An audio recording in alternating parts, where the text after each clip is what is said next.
നമ്മൾ ഇന്ന് ഡിസ്കസ് ചെയ്യാൻ പോകുന്ന topic which is the best programming language to learn ആണ്.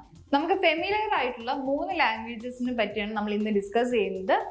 Python, C sharp and Java. അതിൽ ഫസ്റ്റ് വൺ പൈത്തൺ. പൈത്തണിനെ പറ്റി പറയുകയാണെന്നുണ്ടെങ്കിൽ പൈത്തൺ ഈസി ടു ലേൺ ആണ്. പ്രോഗ്രാമിംഗിലേക്ക് വരുന്ന ഒരു ബിഗിനറിന് പെട്ടെന്ന് പഠിച്ചെടുക്കാൻ പറ്റുന്ന ഒരു ലാംഗ്വേജ് ആണ് പൈത്തൺ. അത് എന്തുകൊണ്ടാണെന്ന് വെച്ച് കഴിഞ്ഞാൽ പൈത്തൺ അണ്ടർസ്റ്റാൻഡബിൾ ആണ്. ആ കോഡ് വായിച്ചു കഴിഞ്ഞാൽ കൂടുതലും യൂസ് ചെയ്തിട്ടുള്ളത് ഇംഗ്ലീഷ് വേർഡ്സ് ആയതുകൊണ്ട് നമുക്ക് വായിച്ചു കഴിയുമ്പോൾ തന്നെ മനസ്സിലാവാൻ പറ്റും. അതിന്റെ ലോജിക്ക് എങ്ങനെയാണ് അത് യൂസ് ചെയ്തിട്ടുള്ളത് എന്നുള്ളത് മനസ്സിലാക്കാനായിട്ട് പറ്റും. പൈത്തൺ നമ്മൾ യൂസ് ചെയ്യുന്നത് വെബ് ഡെവലപ്മെന്റിന് യൂസ് ചെയ്യാറുണ്ട്, ഗ്രാഫിക് യൂസർ ഇന്റർഫേസ് ക്രിയേറ്റ് ചെയ്യാനായിട്ട് യൂസ് ചെയ്യാറുണ്ട്, അതുപോലെ തന്നെ സോഫ്റ്റ്വെയർ ഡെവലപ്മെന്റിന് വേണ്ടിയിട്ടും പൈത്തൺ ലാംഗ്വേജ് നമ്മൾ യൂസ് ചെയ്യാറുണ്ട്. പിന്നെ നമ്മൾ ഡെയിലി യൂസ് ചെയ്യുന്ന യൂട്യൂബ്, സ്പോട്ടിഫൈ, അതുപോലെ തന്നെ ഇൻസ്റ്റാഗ്രാമിലും പൈത്തൺ യൂസ് ചെയ്തിട്ടുണ്ട്. അതുകൊണ്ട് Python language clearly in demand ആണ്. നെക്സ്റ്റ് പ്രോഗ്രാമിംഗ് ലാംഗ്വേജ് ആണ് സി ഷാർപ്പ്. സി ഷാർപ്പ് ജാവേനെയും അതുപോലെ തന്നെ പൈത്തനെയും കമ്പയർ ചെയ്ത് നോക്കുകയാണെന്നുണ്ടെങ്കിൽ ഡിഫിക്കൽട്ട് ആണ് പഠിക്കാനായിട്ട്. പക്ഷെ പഠിച്ചു കഴിഞ്ഞാൽ നല്ല രീതിക്ക് നമ്മളൊരു മാസ്റ്റർ ലെവൽ ഡെവലപ്പർ ആയിട്ട് വർക്ക് ചെയ്യാനായിട്ട് പറ്റും. പഠിച്ചെടുത്തു കഴിഞ്ഞാൽ സി ഷാർപ്പിൽ ഒരുപാട് ലൈബ്രറീസ് ഉണ്ട്. അത് കമ്പ്യൂട്ടർ ഫങ്ഷണാലിറ്റീസ്, അതായത് കമ്പ്യൂട്ടർ ഹാർഡ്വെയറിന്റെ ടാസ്കുകൾ ചെയ്യുന്ന ലൈബ്രറീസ് ഇൻക്ലൂഡ് ചെയ്തിട്ടാണ് സി ഷാർപ്പിൽ നമ്മൾ പ്രോഗ്രാമിംഗ് ചെയ്യുന്നത്. സി ഷാർപ്പ് പറയുന്ന ഡെവലപ്പർ ആണെന്നുണ്ടെങ്കിൽ full control over the hardware അയാൾക്ക് മെയിൻറ്റെയിൻ ചെയ്യാനായിട്ട് പറ്റും. ആൻഡ് ലാസ്റ്റ് പ്രോഗ്രാമിംഗ് ലാംഗ്വേജ് ആണ് ജാവ.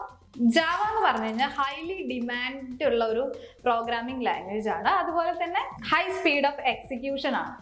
സോ പ്രിഫറബിളി നമുക്ക് ജാവ പഠിക്കാൻ ടഫ് ആണെങ്കിൽ പോലും പഠിച്ചെടുത്തു കഴിഞ്ഞാൽ ആമസോൺ, IBM അതുപോലെയുള്ള കമ്പനീസിന് വേണ്ടി വർക്ക് ചെയ്യാനായിട്ട് പറ്റും. അവിടെയൊക്കെ എംപ്ലോയീസ് കൂടുതൽ ഹയർ ചെയ്യുന്നത് ജാവ അറിഞ്ഞിട്ടുള്ള പ്രോഗ്രാമേഴ്സിനെയാണ്. ജാവയുടെ വേറെ പ്രത്യേകത എന്താണെന്ന് വെച്ച് കഴിഞ്ഞാൽ എല്ലാ ഡിവൈസിലും ജാവ വർക്ക് ചെയ്യാനായിട്ട് പറ്റും.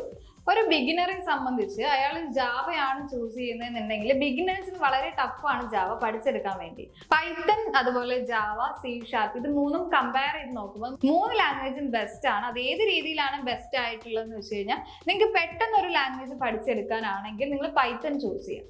അതെന്തുകൊണ്ടാണ് അങ്ങനെ പറയുന്നതെന്ന് വെച്ച് കഴിഞ്ഞാൽ നിങ്ങളിപ്പോൾ ഒരു IT ബാക്ക്ഗ്രൗണ്ട് ആണെങ്കിലും അല്ലെങ്കിൽ നോൺ IT ബാക്ക്ഗ്രൗണ്ട് ആണെങ്കിലും പ്രോഗ്രാമിങ്ങിലേക്ക് ഒരു ന്യൂ മെമ്പർ ആണെന്നുണ്ടെങ്കിൽ നിങ്ങൾക്ക് പ്രോഗ്രാമിംഗ് ആ ഒരു കോഡിങ് കണ്ടു കഴിഞ്ഞാൽ പെട്ടെന്ന് അണ്ടർസ്റ്റാൻഡബിൾ ആയിരിക്കുന്നത് പൈത്തൺ ആയിരിക്കും. സോ ഒരു ബിഗിനറിന് എപ്പോഴും പെട്ടെന്ന് ഈസി വേയിൽ പഠിച്ചെടുക്കാനായിട്ട് പൈത്തൺ ലാംഗ്വേജ് ചൂസ് ചെയ്യുന്നതായിരിക്കും ബെറ്റർ. അതുപോലെ നിങ്ങളൊരു ആപ്പ് ഡെവലപ്മെന്റ്, ആൻഡ്രോയിഡോ iOSലോ ആപ്പ് ഡെവലപ്മെന്റ് ആണ്, ആ ലെവലിലേക്കാണ് ഒരു ജോബൊക്കെ നോക്കുന്നതെങ്കിൽ നിങ്ങൾ ജാവ ചൂസ് ചെയ്യുക. അല്ല നിങ്ങളൊരു മാസ്റ്റർ പ്രോഗ്രാമർ ആവണം, ഒരു മാസ്റ്റർ പ്രോഗ്രാമർ ലെവലിലാണ് നിങ്ങൾക്ക് ആവേണ്ടതെന്നുണ്ടെങ്കിൽ നിങ്ങൾ സി ഷാർപ്പ് ചൂസ് ചെയ്യുക. നിങ്ങളൊരു ഗ്രാജുവേഷൻ കഴിഞ്ഞ് നിൽക്കുകയാണ്, പൈത്തൺ ലാംഗ്വേജ് ആണ് ചൂസ് ചെയ്യുന്നതെന്നുണ്ടെങ്കിൽ One Team Solutions Python course provide ചെയ്യുന്നുണ്ട്.